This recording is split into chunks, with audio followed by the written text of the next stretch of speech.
It's my pleasure and honor to introduce Joe Goldman, who I've had the pleasure of working very closely with when doing social action programs here at Beth, and specifically in his role at HIAS. I'll read you a bit about Joe, but I just want everyone to know from a personal level that Joe is someone who, if there is something that we want to bring to this community, excuse me, Joe is always very quick to say yes, how, and what can I do, which is very rare when working with organizations that just bringing a program might be all that is needed to do, but Joe is always very quick to say not only what can the organization do, but what can I personally bring. And that's been a wonderful reason for us to want to partner and a wonderful way for us to be able to continue partnership with you, Joe, and with HIAS. So I'll just read his bio briefly, and then without further ado, I will let him share Torah with us this morning. Joel Goldman is the Community Engagement Director for the Western Region at HIAS, the world's oldest and only Jewish international humanitarian agency serving refugees and asylum seekers of all backgrounds. He mobilizes activists, organizations, and lawmakers across California to ensure that displaced people are treated with the dignity they deserve. Before joining HIAS, Joe worked at Mazon, a Jewish response to hunger, the San Francisco-based Jewish Community Relations Council, and began his career working on several political campaigns and progressive advocacy efforts. Joe holds both a BA in political communication and a master's of political management from the George Washington University in DC, and lives in his native Los Angeles with his husband, Adam. Shabbat Shalom, Joe, and thank you for being here to share your Torah.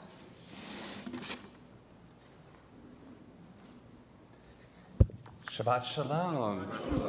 It's really, really wonderful to be here, and and especially to be here actually with my colleague Nikki Salzman, who's in from DC, and we have another colleague, Rafael Marcus, who's also here on the synagogue circuit. But whenever Beth asks me to be here, you bet I'm going to do everything I can. I feel so blessed every time I get to be in the Temple Beth community, although I will say, for the many times I've been at the synagogue, done stuff with the synagogue, this is the first time I'm in this room. Yeah. And it's gorgeous. Good job. But I also, will say, when we look at a lot of the news around refugees and the ways that they're impacted, the work that we do, it can often feel very depressing.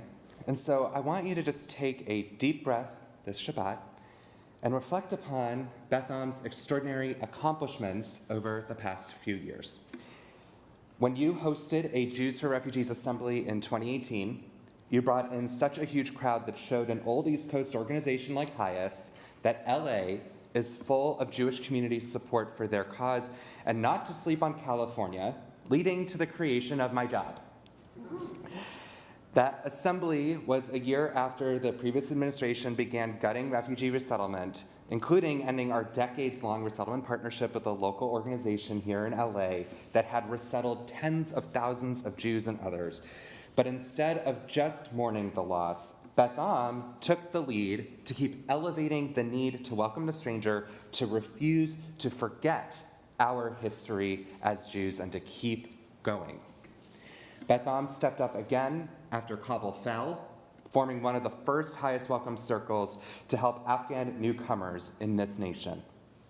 Your community mobilized in a time of crisis to pioneer a pilot program that we were all building while flying at the same time, but your success informed not just a whole new slew of welcome circles for Ukrainians when the war sparked 6 months later.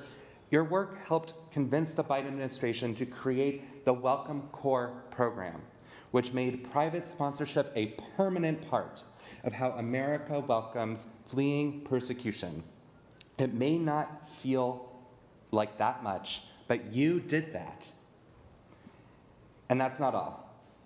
Your continued educational programming around refugee issues, as well as advocating for bills like the Afghan Adjustment Act and more, your work helped convince the State Department that it's time to rebuild the resettlement system here in Southern California.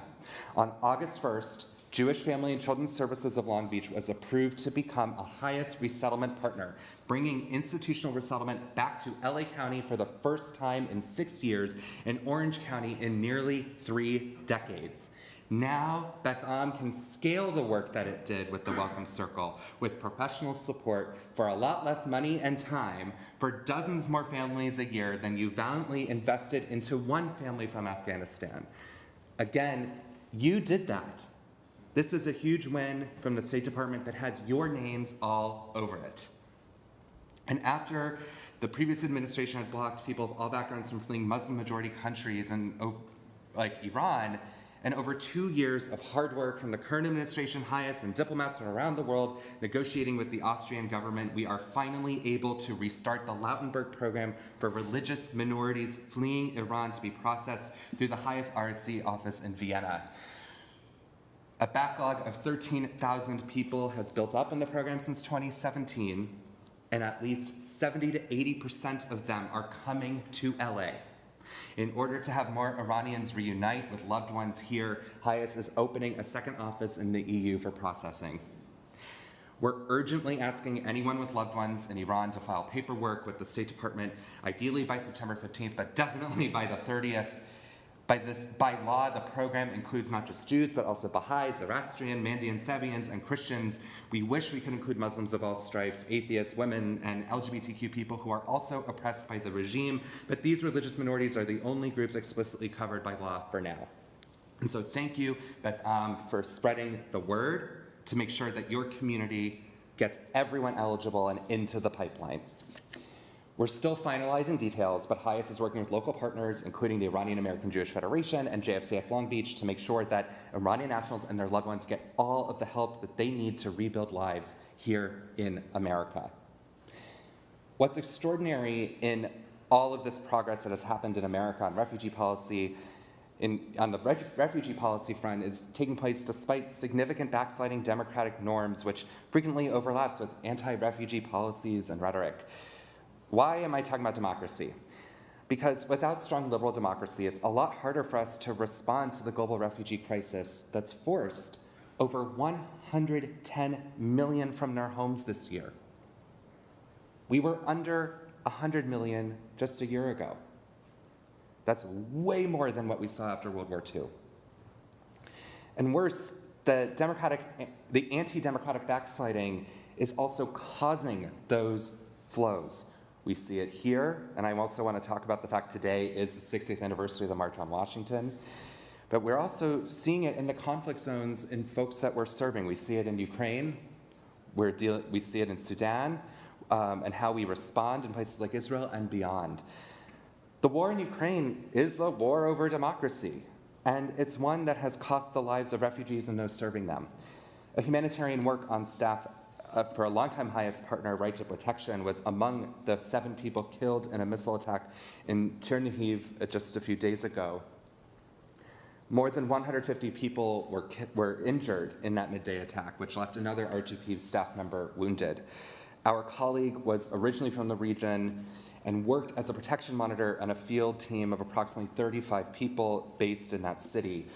He was not on duty at that time, but was driving a car with his son near the center of town when the missile struck, and he is survived by his wife and 4 children. Since the full-scale invasion of Ukraine by Russia in February 2022, R2P has provided psychological aid, legal services, and cash-based assistance, food and non-food items for people affected by the war. HIAS has worked in Ukraine since 2001, when an office was established to help asylum seekers going to Ukraine and Ukrainian Jews seeking to migrate to the United States.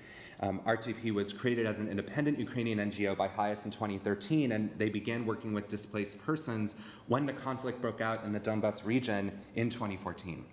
Before the war, R2P had 160 staff in Ukraine. That number is now 1,200. HIAS fully funds their operations and consider them colleagues. And Ukraine is also really important to HIAS's creation. We really were sparked because of the initial first pogroms in the late 19th century and in the early 20th century that led to our very creation to help Jews who are fleeing for their lives seek shelter here in the United States and elsewhere. Sudan's descent into civil war doubling the number of refugees we're currently serving in Chad is due to the failure to hold a peaceful transition into democracy from brutal authoritarianism this April. Global media attention has gradually waned as the crisis worsened. Over 370,000 refugees are estimated to have crossed into Chad, most of whom are Sudanese nationals. This number could reach as high as 600,000 by the end of the year. 87% of those arriving in Chad are women and children.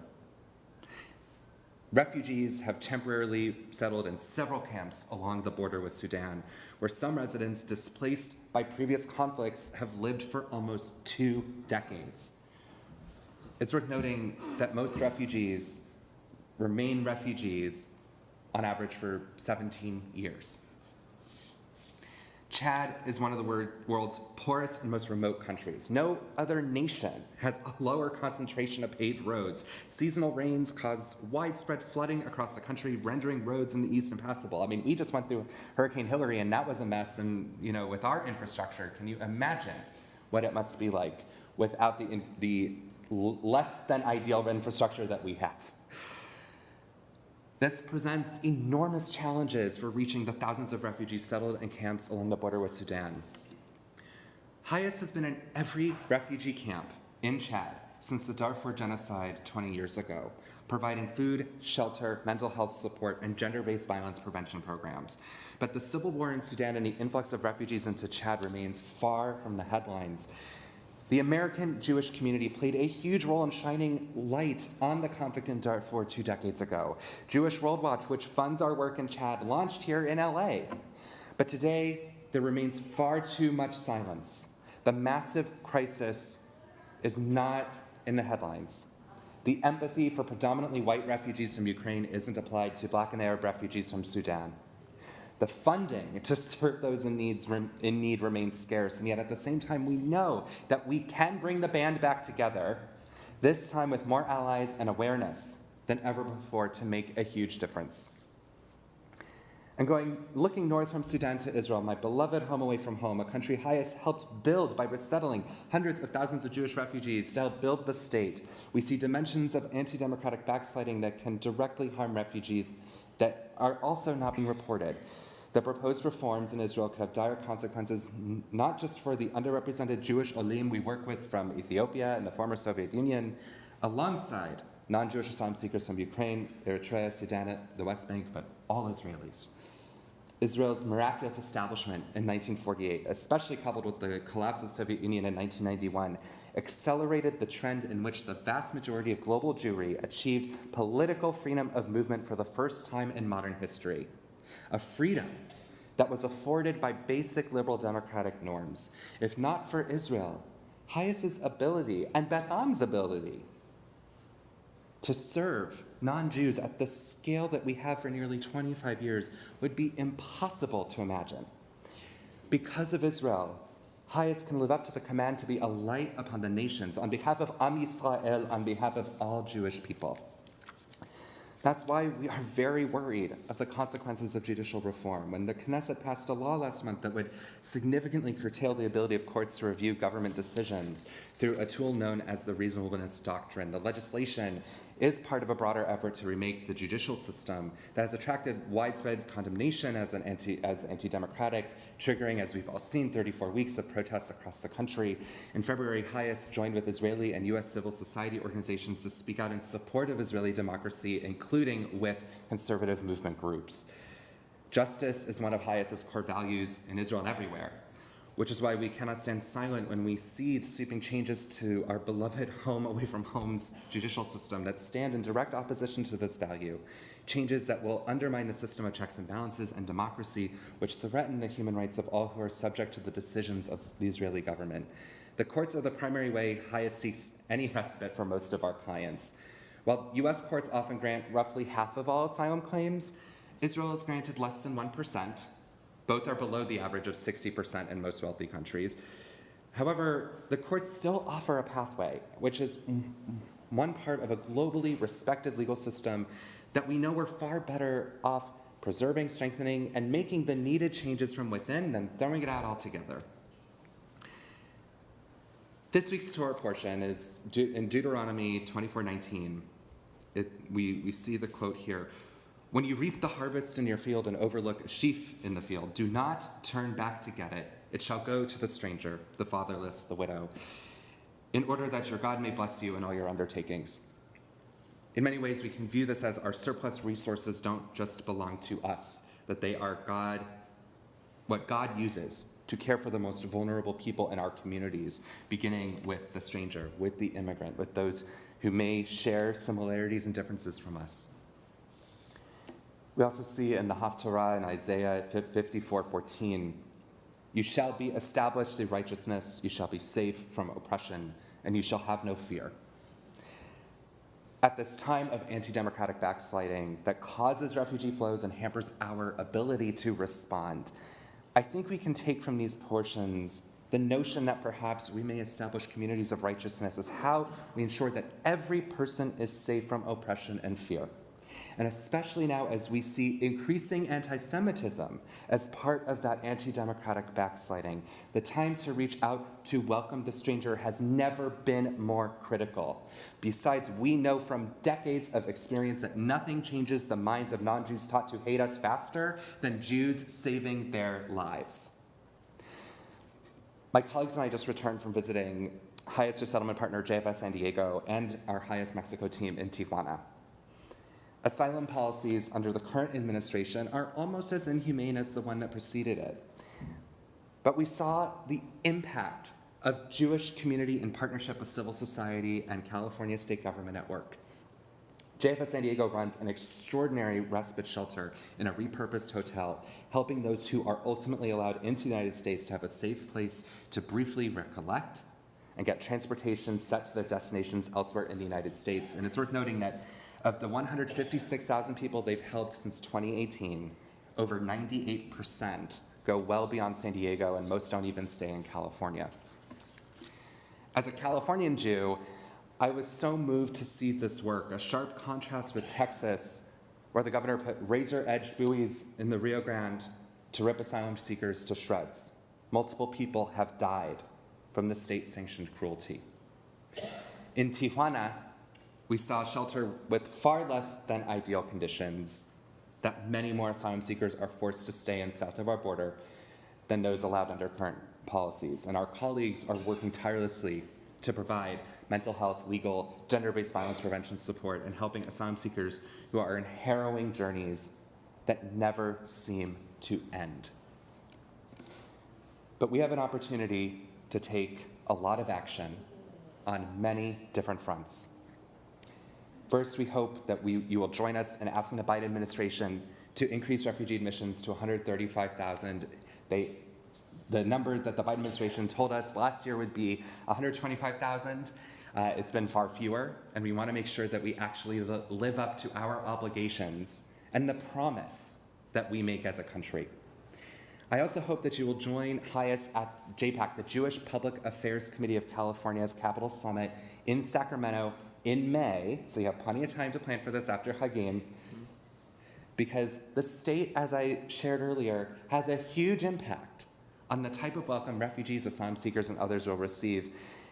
And especially given the difference in control, we even have a bill coming up in Sacramento, SB 85, that would increase the length of time for case management for refugees, especially helping find housing and things like that, with state support, which would be critical in building up our newest resettlement partner here in Greater LA at JFCS Long Beach that helps scale the work even further.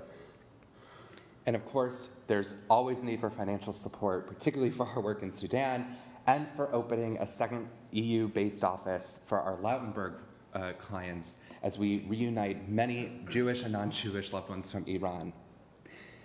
Temple Beth, you are the home and birthplace of so much activism and incredible service for this incredibly Jewish effort.